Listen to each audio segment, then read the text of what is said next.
Hey everyone, welcome back for another deep dive. Today we're tackling some breaking news that has the online shopping world kind of freaking out. Yeah, it seems like a lot of folks are scrambling right now. Picture this, you're eagerly tracking that gadget you just had to have. You know, And one you've been eyeing for weeks. exactly. And bam, it's stuck in transit limbo. Mm. No explanation. Nothing. Talk about frustrating. Totally.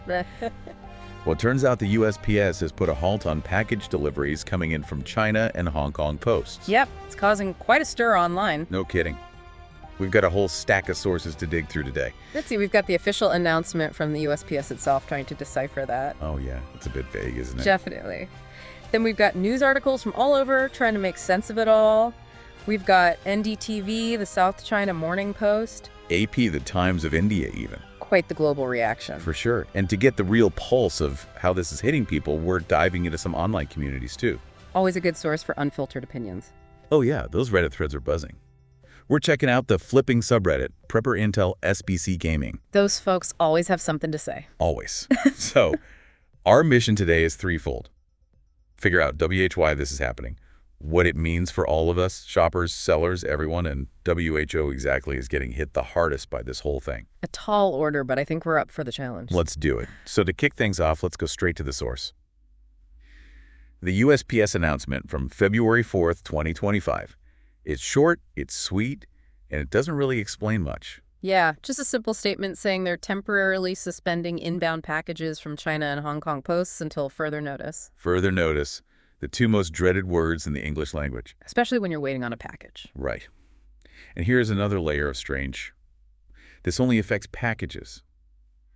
Letters and large envelopes, those are still flowing in as usual. Which makes the whole thing even more puzzling. Why only packages? What's so special about them? Yeah, it's like they dropped this bombshell and then vanished into thin air, leaving everyone to connect the dots themselves. Speaking of connecting dots, the timing of this is, how should I put this interesting? You're being diplomatic. I like it.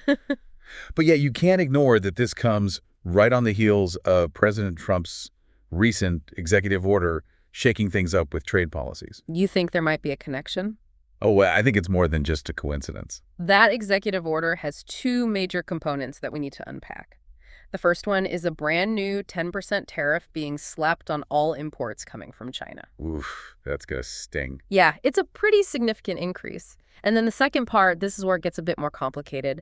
They've eliminated the de minimis rule. Hold on, de minimis. Now that sounds familiar. Is that Latin for tiny dinosaur or something? Haha, close, but no cigar de minimis basically means a small amount or value. And in the world of imports, it used to exempt those low-value items, those under $800, from having to pay duties and taxes. So it's like a free pass for all those little packages that make up, like, what, 90% of my online shopping? Pretty much. But with this new executive order, that exemption is gone. Poof. So now even that cute $10 phone case I ordered from China is going to face customs scrutiny and fees. You got it. Even that. Ouch. So imagine this, millions of these little packages that used to breeze through customs, now suddenly needing to be inspected and declared and who knows what else. Yeah, that's a logistical nightmare waiting to happen. A nightmare indeed. And some folks are saying that the USPS just wasn't ready for this sudden surge in customs work. It's certainly possible. I mean, think about it. U.S. Customs and Border Protection was already dealing with over 4 million de minimis imports every single week before this change. That's insane. It is. And now imagine adding all those smaller packages to the mix overnight. It's a recipe for massive delays and backlogs. Total system overload. Yeah. So is it fair to say that the USPS maybe hit the pause button while they scrambled to figure things out? That's a reasonable assumption. They operate as what's called a quasi-governmental agency. Quasi-government, what does that even mean? It means they're somewhat independent, but they still have to answer to the government. You know, toe the line. Ah, so they're kind of stuck in the middle. Exactly. It puts them in a tricky spot trying to balance public service with these political pressures. And it's very possible that their systems just weren't designed to handle this volume of customs declarations and inspections, especially with such short notice. You're playing catch-up while the rest of us wait with bated breath for our packages. Pretty much. But in the meantime, there are a lot of real people out there feeling the effects of this decision. We're seeing it play out in real time on those Reddit threads we mentioned. Shoppers, sellers, everyone's chiming in with their frustrations and anxieties. It's a good reminder that behind all these trade deals and policy changes, There are actual human beings whose lives are being impacted. Absolutely. It's not just some abstract economic issue. It's about the everyday realities of buying and selling goods in this globalized world we live in. So true. And those online communities give us a window into those realities. We'll definitely circle back to those conversations later to get a better sense of what's happening on the ground. Sounds like a plan. But for now, let's zoom in on some of the companies that are being specifically named in our sources. All right, let's do it. Two names keep popping up everywhere. Shein and Temu. They're these giants in the world of fast fashion, and they've built their empires on offering ridiculously cheap goods shipped straight from China. Yeah, and they've become wildly popular, especially with younger shoppers who love a good bargain. Can you blame them? But here's the thing. Their business models are heavily reliant on that direct-to-consumer shipping from China, and they often rely on the USPS to keep those costs down. So now with this USPS suspension, they're facing a pretty big challenge. A challenge indeed. So what does this mean for all those bargain-hunting fashionistas who live for a good Shein haul? It's hard to say for sure at this point, but it's safe to assume that we might see some shifts in both pricing and delivery times. You're being diplomatic again, I see it. Oh, we don't want to jump to conclusions, but let's just say it's probably a good idea to temper those expectations. Wise words. So let's break it down a bit.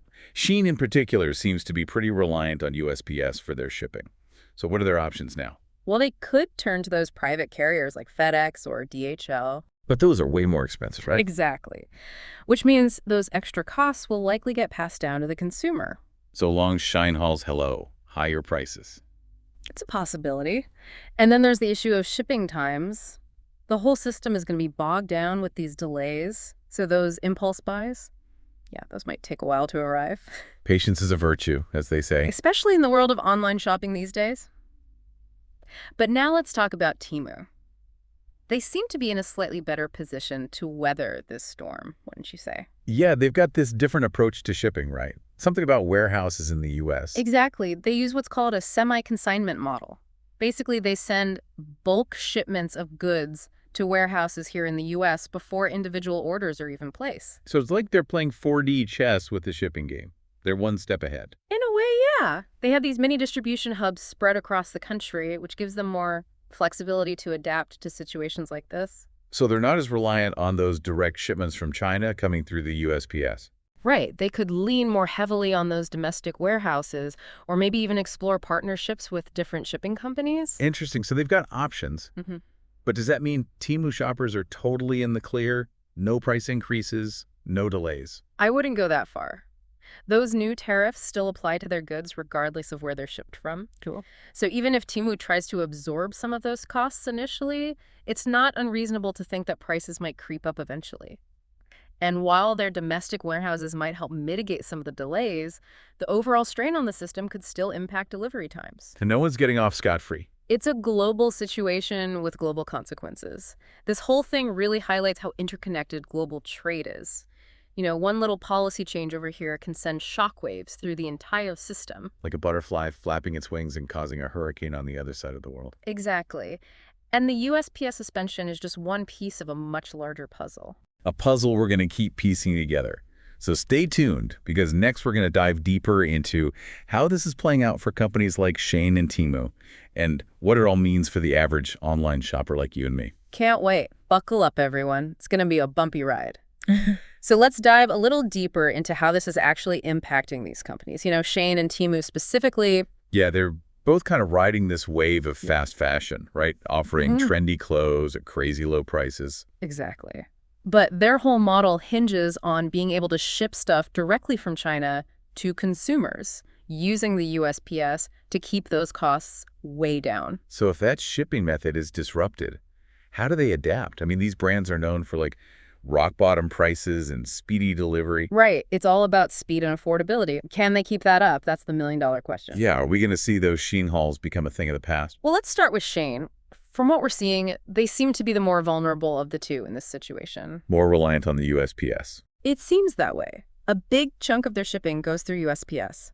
So if that's off the table, their options are kind of limited. So what can they do? Well, they could turn to those private carriers like FedEx or DHL, but that comes with a price, literally. Yeah, those are way more expensive. Exactly. And you can bet those extra costs are going to get passed down to the consumer one way or another. So those amazing Sheen deals we're used to might be going the way of the dodo. It's a real possibility. Increased shipping costs on top of those new tariffs are going to have an impact somewhere, and that somewhere is likely the price tag. Ouch. So not only are we looking at potential price hikes, what about shipping times? Will those be affected too? Almost certainly. This USPS suspension creates a bottleneck in the whole system. Yeah. Packages are going to pile up, customs inspections will take time, and things are going to slow down. So those impulse buys might take a little longer to satisfy. Definitely got to practice that patience. All right, so Shein's in a bit of a pickle. Mm. But what about Temu? They seem to be in a slightly better position to ride this out, right? Yeah, they've got that semi-consignment model, remember? Right, the one where they ship stuff in bulk to U.S. warehouses before orders are even placed. Exactly. So it's like they're pre-gaming the shipping game, getting ahead of those USPS guys. Genius. So they're not as reliant on those direct shipments from China. Not as much. They've got these mini distribution hubs all over the U.S., which gives them way more flexibility. So they could just ship stuff from those warehouses instead. Potentially. Or maybe they'll explore partnerships with other shipping companies. They've got options that Shein might not have. So Temu shoppers can breathe a sigh of relief. Well, not so fast. Those new tariffs still apply to their goods regardless of where they're shipped from. Right, tariffs don't discriminate. Nope. So even if Temu tries to eat some of those costs initially to keep their prices low, don't be surprised if things start creeping up eventually.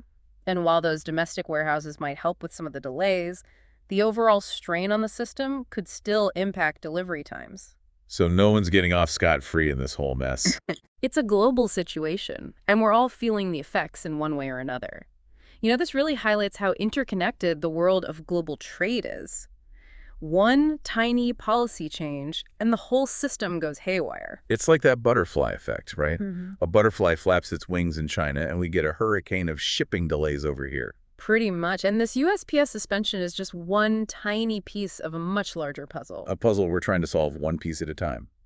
And speaking of seeing the bigger picture, we talked earlier about all the chatter on Reddit. How are people reacting to this whole thing?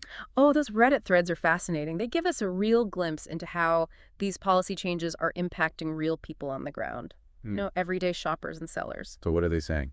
Well, there are stories of orders suddenly getting stuck in transit, leaving people in limbo. We've got sellers worried about rising costs, eating into their already thin margins. They're concerned about whether they can even stay in business. It's a good reminder that behind all the economic jargon and policy debates, there are real human beings whose lives are being turned upside down. Absolutely. These are people's livelihoods we're talking about. Their ability to put food on the table. It makes you realize that it's not just some abstract issue happening in some far-off land. It's hitting close to home for a lot of people. And it's not just complaints and anxieties either. Some folks are sharing tips on how to navigate this new reality, you know, suggesting alternative online retailers or encouraging people to shop locally. So there's a sense of community forming, people helping each other out during this turbulent time. Exactly. And it's not just about practical advice either. There's a lot of discussion about the bigger picture. You know, the future of e-commerce, the role of the USPS in this rapidly changing world. People are trying to make sense of it all. Yeah, there's a lot of uncertainty, but there's also this undercurrent of resilience and adaptation. People are figuring out ways to adjust, to find workarounds, and to make the best of a challenging situation. Humans are pretty good at adapting when we need to. We find a way. Speaking of adapting, there's one company that seems particularly well-equipped to handle this whole situation. Amazon. Oh, yes. The behemoth of online shopping. They haven't released any official statements about this USPS situation, but it's hard to imagine they won't be affected in some way. They're such a dominant force in e-commerce. Yeah. It's got to impact them somehow. Right. But they're also known for having this insanely sophisticated logistics network. So do you think that gives them an advantage? It's got to, right? I mean, they've got warehouses everywhere, their own delivery fleet, a whole army of robots doing their bidding. It's true. They've invested heavily in building a system that's as efficient and as independent as possible.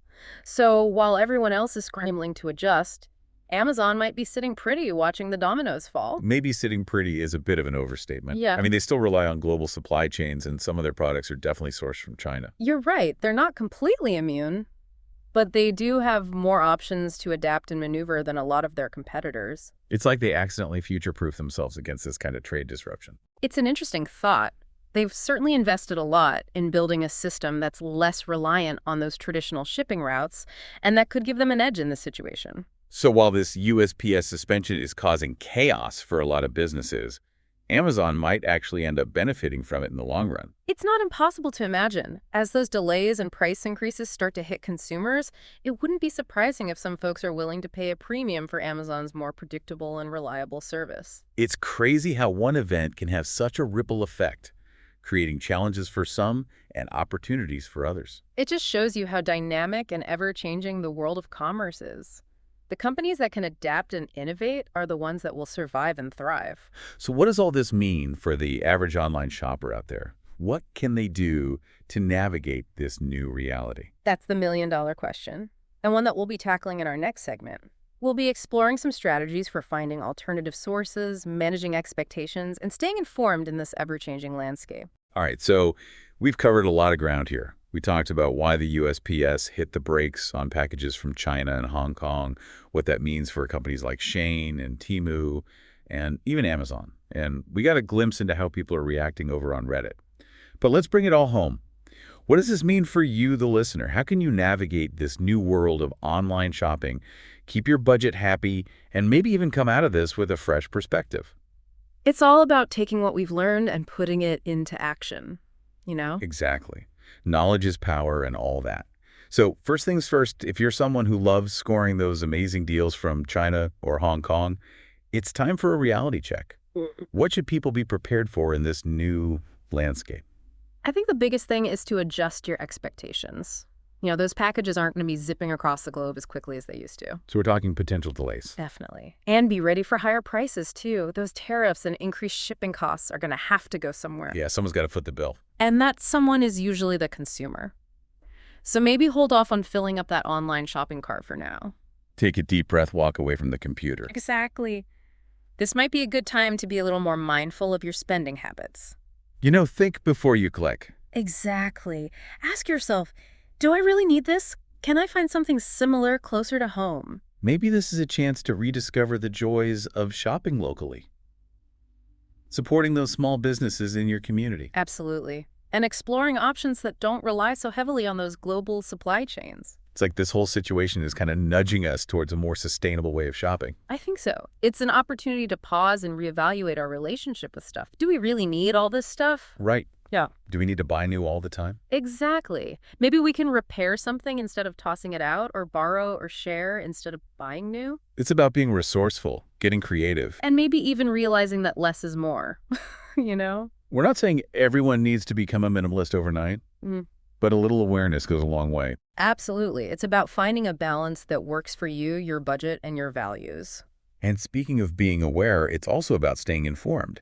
This USPS situation is still unfolding, so what can listeners do to keep up with the changes? Now more than ever, it's crucial to be a savvy consumer of information. You know, we're bombarded with news and opinions from all directions. Easy to get overwhelmed. It is. So be a critical thinker. Look for credible sources, seek out evidence-based reporting, and consider different perspectives. Don't just believe everything you read online. Exactly. Ask questions. Do your own research. And remember, this situation is fluid.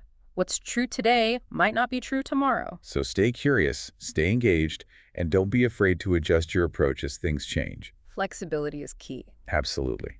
So as we wrap up this deep dive, I want to leave you with a final thought to ponder. We've talked about the challenges, the disruptions, the uncertainties, but could this USPS situation maybe be a catalyst for positive change? That's an interesting question. Could this be the push we needed to rethink our relationship with consumption? Could it spark a movement towards more conscious consumerism, supporting local businesses, embracing a less is more lifestyle? It's definitely possible. Sometimes it takes a shakeup like this to make us reevaluate what's really important. And I think that's the biggest takeaway from all of this. It's not just about packages and tariffs and shipping delays.